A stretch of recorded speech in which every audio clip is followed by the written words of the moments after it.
Welcome to yet another edition of Foreign Correspondents. I'm Min Sunny with our foreign journalists. It's great to see you all. Good to be back, thanks.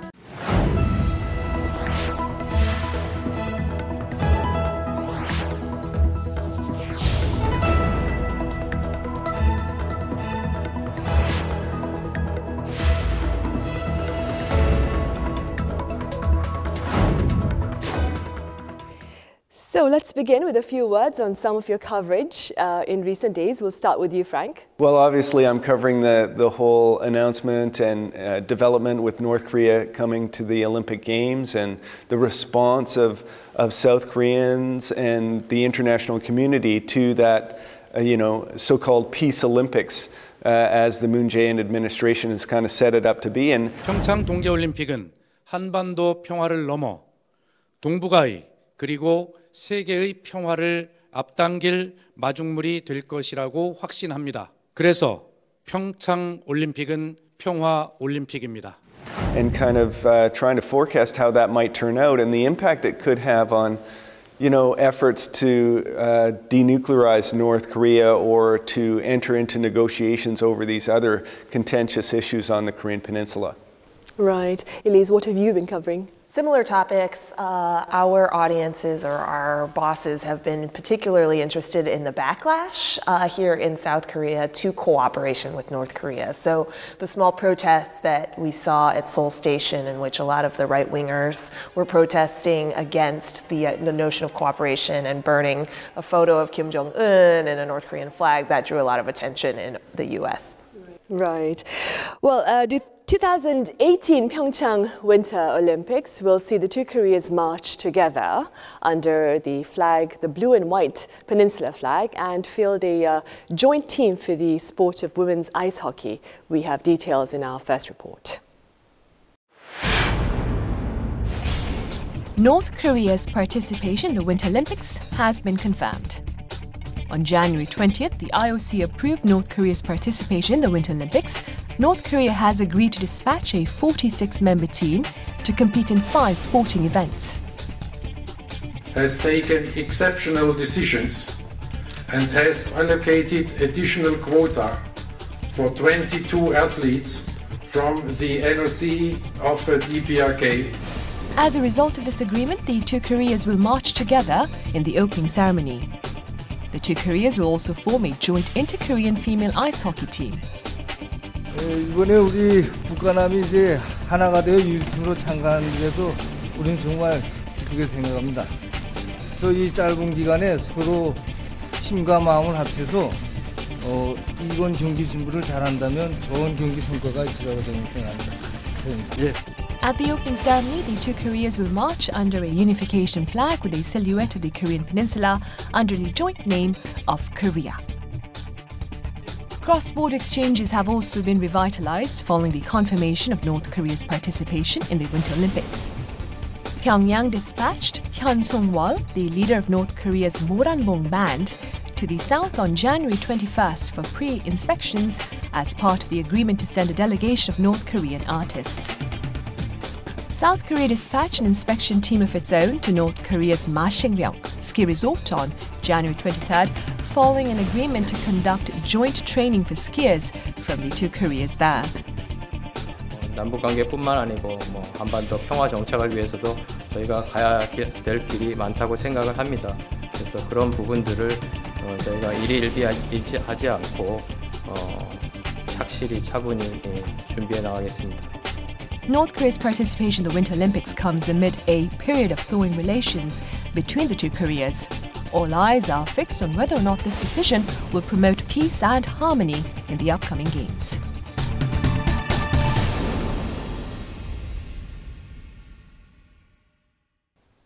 Right, so what are your personal thoughts about North Korea's participation in the upcoming Winter Olympics? Well, it's a good thing about their participation, but also we have to think about North Koreans' political purpose. They trying to use this opportunity to weaken the pressure and sanction by the international community for their developments of nuclear weapons. So that's we should be cautious, I think. I see. Elise, what are your thoughts? Well, and drawing South Korea closer to North Korea then creates a wedge, or could arguably create a wedge in the long-time U.S.-South Korea alliance, because then when the U.S. Wants to consider more military options or wants to ramp up the joint military exercises that we always saw in the spring, then South Korea might be more reticent to do so. So North Korea is very effective at playing a long game here. It plays a far longer game than U.S. administrations, which are constantly changing and have been inconsistent in policy. And so, yeah, I think those analysts that are very concerned about how North Korea is directing sort of all of this and that South Korea is going to get played again, they do have a point here, because South Korea has been effectively wielded by North Korea in the past. Frank? I agree with these guys, but I don't really see that as necessarily a bad thing. I would say, you know, certainly as Elise kind of mentioned, I think Kim Jong-un kind of has the Olympic Games in the palm of his hand now. So what is he going to do with that? And what effect is that going to have, I wonder, on the American populace and the international community? One of the things that the U.S. and the international community has done is kind of demonize North Korea and its leadership. What the American public and the international public are going to see is a human face to North Koreans when you see these athletes and you see the cheerleaders. And that, as Elise, I think, mentioned, is going to undermine the efforts of the American government and, you know, the more hawkish position toward North Korea in terms of sanctions and pressure, and weaken the argument for sanctions and pressure when we see that North Koreans are, you know, just ordinary people like everyone else. Goichi, what about the coverage in your respective countries? You know, it's divided. We have both feeling. There are many Moranbon band fans in Japan, and you know, their music and performance is quite popular in Japan. So it's divided. One is, you know, oh, this is an interesting show, and the other view is cautious. I see. What about in the U.S., Elise? There's so much coverage. Most coverage of North Korea issues in the United States are dominated by the security question and the North Korean military. And so to the extent that people see North Korea in more multi-dimensional ways, then this Olympic cooperation is seen as a way to tamp down tensions, because more than anything, the American audience has seemed to be most concerned about a lot of the rhetoric that was flying around in 2017, the tests, and then the response by the US to say, you know, fire and fury and all these sorts of things. So anything that can tamp those things down, I think, help quell some of the fears by Americans that they're in danger. Hyun Sung-wol led the North Korean delegation to South Korea to tour possible venues for these scheduled performances to mark the Winter Olympics. There was much coverage by the local media here on her attire and what she had for lunch, so critics claim that the focus had been on irrelevant details. What are your thoughts? We did similar things, and you know, maybe it's not the sophisticated way of journalism, but still, you know, covering interesting stories is our job. And also, she's from propaganda bureau of the Workers' Party, so their artists are very good at, you know, giving a dramatic impact on their performance. So I think she calculated all her move and words beforehand. So yeah, it was an interesting story. The American media covered a lot about the South Korean media's coverage of Hyun, claiming that we'd gone all out. What are your thoughts, Elise? Well, there was plenty of coverage. I don't think that that's untrue, right? So what I ended up doing, which I can speak for, is the protest and the backlash, because the broader story is that public opinion has really changed very quickly within the past few weeks even, to being far less favorable of Moon Jae-in, and maybe arguing that South Korea has gone a little bit too far in its efforts to cooperate. North Korea's official newspaper, Nodong Shinmun, is said to have claimed that Pyongyang's participation in the upcoming Winter Olympics has essentially saved PyeongChang from being recorded as the least popular games in history. What are your thoughts? I think that there might be some merit to that talk that they are going to save the games. You know, Russia's team has been vastly reduced. The American and Canadian NHL hockey players are not going to be coming to the Olympics. There were other concerns about, security with North Korea and suggestions that teams might withhold their participation in the games because of those security concerns. So certainly, I think that the Olympic Games would have overcome those other difficulties. At the same time, I think these games will have an entirely different flavor and different emphasis because of North Korea's participation. And we'll just have to see how that plays out. Thomas Bach, the head of the International Olympic Committee, is said to have claimed that he hopes for the participation of North Korea to open a brighter future on the peninsula. The Olympic Winter Games PyeongChang 2018 give everyone a real opportunity for a new beginning, to open the doors for a brighter future. And to invite the world to a celebration of hope. Do you share these favorable sentiments? Yes, I agree to some extent, but I still feel that, of course, if it were not for their participation, the situation would have been more unstable. But in the first place, they developed the nuclear weapons, and they bring the tensions in this area, and they brag about their contribution. That's a bit unreasonable, I think. I see. Do you believe North Korea's involvement in the Games will ensure a successful event?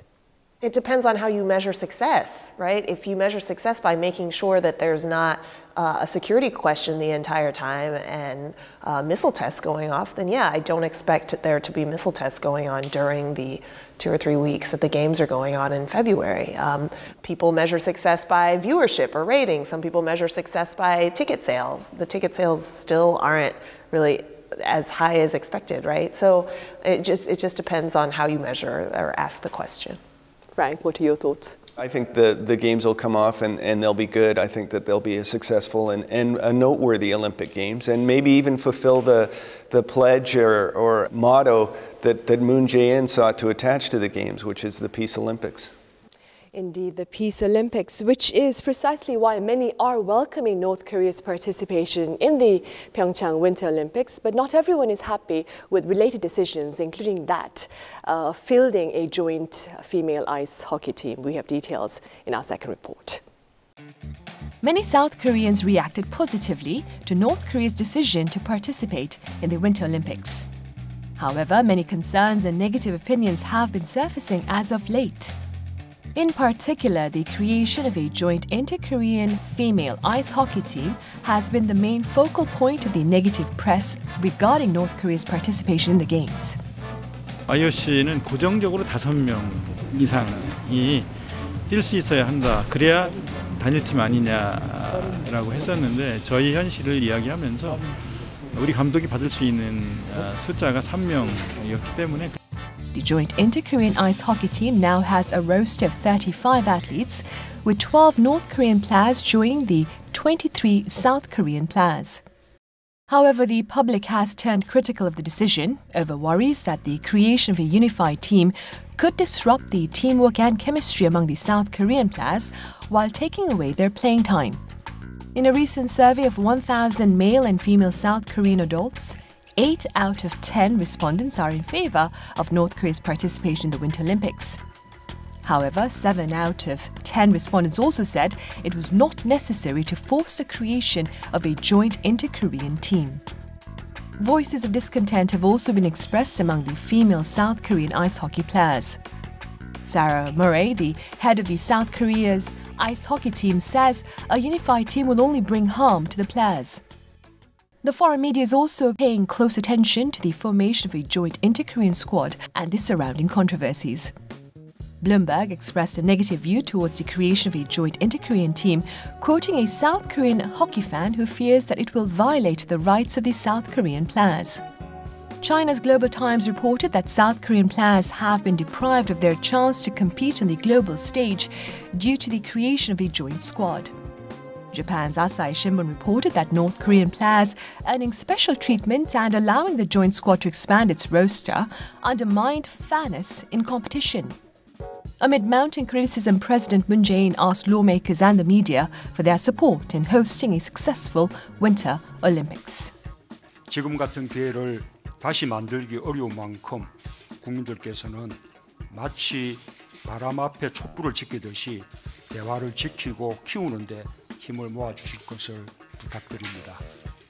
While concerns and criticism over North Korea's participation in the Winter Olympics continue to mount, our panelists on Foreign Correspondents will give their views and opinions on the issue from a multitude of different angles. Right, so quite a few people have chosen to voice their opposition regarding the joint female ice hockey team on Cheongwade's website. First, what are your thoughts about this opposition, Koichi? Well, I think it's about process. You know, the decision is okay, but South and North Korean government didn't consult without consultation with the athlete and coach. They just they made decision and they told that decision to the team. So the process is not democratic, rather be a bit authoritarian style. Right, because according to reports, it is those Koreans in their 20s and 30s who are vocally against the idea for a joint ice hockey team. What are your thoughts, Elise? I've also spoken to some folks. You know, we did the Vox Pop, the man on the street interviews with Koreans and focused on young people and students. And it sounds like there is a sense of injustice, right? Because South Korea is an international country, a major player in terms of its economy. And so there's a certain expectation of professionalism and fair play when it comes to participation in international sports. And so suddenly you have the government deciding unilaterally, hey, we're just going to throw some other players that you've never practiced with, some strangers, and onto your team, and the women's ice hockey team no less, not the men's ice hockey team. So then it plays into this ongoing narrative about South Korea being possibly too heavy-handed as a government, but then the ongoing narrative about sexism in this society. Like, why not the men's hockey team? Why wouldn't you do this to the men's hockey team? And would society stomach it in the same way if it was the men's hockey's player? And speaking of that, government officials here claimed it was the women's ice hockey team because it ranked globally 22nd, and the North Korean team ranked 25th. Do you believe this is a verifiable reason? No, I don't think that's a very good excuse. You know, I think one of the problems here with the whole North Korean participation in the Olympics is the politicization of it, that they're using the hockey team for this political purposes. In the case of the ice skaters, it's not that big a deal. They're going to be competing separately. They had qualified in terms of their level, although they hadn't registered. The problem is that with ice hockey, unlike ice skating, figure skating, there is a team component and a strategy to it. When you add just those three players to a roster, it's going to take ice time away from those in the sort of lower positions on the existing South Korean team, and that's kind of unfortunate. I think there are other ways that they could have facilitated the participation of North Korean women's ice hockey players, though. Advocates of the joint female ice hockey team here claim that the event itself, the joining of the two Koreas for this particular game, would give female ice hockey better publicity here in the country as well. What are your thoughts? I think it sure does. There's going to be a lot more attention on this particular women's ice hockey team than ever before. So that's good to the extent that they want more attention. I think for the athletes, it was just an opportunity to compete at the Olympic level and see how they could do on their own merits. And now that's clouded by this question of playing with players that they hadn't practiced before. And so I'd be more interested in what the athletes think about this, because it's really their opportunity to shine and not the rest of ours to just spectate. We talked about this earlier as well. I think Elise mentioned it, but President Moon Jae-in's popularity dropped slightly in light of the current controversy surrounding the joint female ice hockey team. Do you expect this trend to continue? Do you expect the drop in popularity to continue during the Olympics, Koichi? I think, you know, the Olympics is like a big, huge party, a festival, and the news will be concentrated on the game itself. So it will again go up. Their popularity rate will will go up. But the difficult part is aftermath of the Olympics. You know, just the joint military drill will restart maybe late April, and you know, North Korea, how they react is really unpredictable. So I think the difficult part is aftermath of the Olympics. And speaking about the aftermath of the Olympics, how do you foresee the future ties between the two countries after the Olympics, Elise? It depends on what they do. I mean, if South Korea decides to join in with the U.S. for a large-scale military exercise right after, and North Korea responds as it typically does by, you know, with its rhetoric saying that everything is ruined and all of that, then wouldn't things return to the status quo? So I know that the president here has been really insistent that the relations are fragile and this is a real opportunity, but South Korean diplomats have to be very crafty in how they play this out of the games, out of the show of unity. And I think Koichi makes a good point that the real news story when it comes to the security question will come immediately following the games. That is a huge concern. There was a conference in Vancouver a week or so ago in which the U.S. indicated it did not support the freeze for freeze proposal that would freeze North Korea's nuclear and missile tests for a freeze of the large-scale U.S.-South Korea military drills. Washington, again, rejected that. So you're going to see those large-scale military drills probably go forward in April, and then we will be back I believe, to square one, where we'll have this same type of cycle of tension on the Korean Peninsula, unless there is some change in that policy. Totally, I think, dependent on North Korea's attitudes on nuclear issue. They have been claiming that they won't put that issue on the table on the dialogue with the United States of America. And if they drop that statement and they agree to just start talk about nuclear issue with US, then as South Korean government is planning, it will move from South-North dialogue to North Korea, US dialogue, and eventually go to 4-party talks or 6-party talks. But you know, not so many specialists are expecting it to happen in this moment. So the possibility of additional missile tests or even nuclear tests still remains quite open and quite high. Yes, I believe so. I think there have even been reports that North Korea continues to, you know, work on its nuclear test site, tunneling and preparation and things like that. So I think that North Korea's nuclear and missile program is going to continue at a pace unless we see some type of negotiations take place and a suspension of the large-scale U.S.-South Korea military drills scheduled for April. Critics' concerns about the reality that North Korea may simply be buying time by participating in the games remains. Then, do you agree with this view? I think North Korea was always going to participate in the games. I think that this is part of their long-term strategy, that last year was going to be the year that they completed their nuclear force, as they did, and then declared that they completed their nuclear force, and then pivot in 2018 to, hey, we're going to be statesmen and like try and make a show of unity, which he did. So I mean, they were always going to try and find a way to do some sort of peace gesture and participate in the Olympics in one way or the other. Well, this is probably going to be our last question. I'll give it to all of you. Going back to the PyeongChang Winter Olympics to take place next month, who do you think essentially holds the key to the success of the Winter Olympics of 2018? Koichi.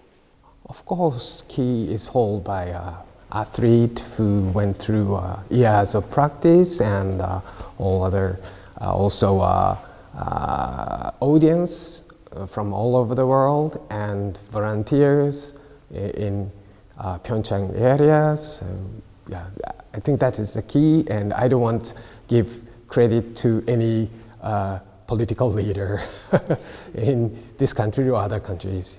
Elise, what about you? Well, the host country certainly matters when it comes to infrastructure. Will people be able to get around easily to the different venues? Are there going to be problems that draw a lot of media attention and then make the games look like they're not coming off so smoothly to the international audience? So to that extent, you know, the host country and the organizing committee does have a lot of pressure on its backs to make sure things run smoothly and people can get trains from Seoul to the Olympic venues, for example. So things like that can be easily addressed, and hopefully that's all stuff that the organizing committee is working on. Right. Yeah, hearing from Koichi, I think I might have overstated in my comment that Kim Jong-un held the Olympics in the palm of his hand. And I do hope that when the games do get going, that the political issues of North Korea's participation are overcome and we really do focus on the athletes and their performances. Right.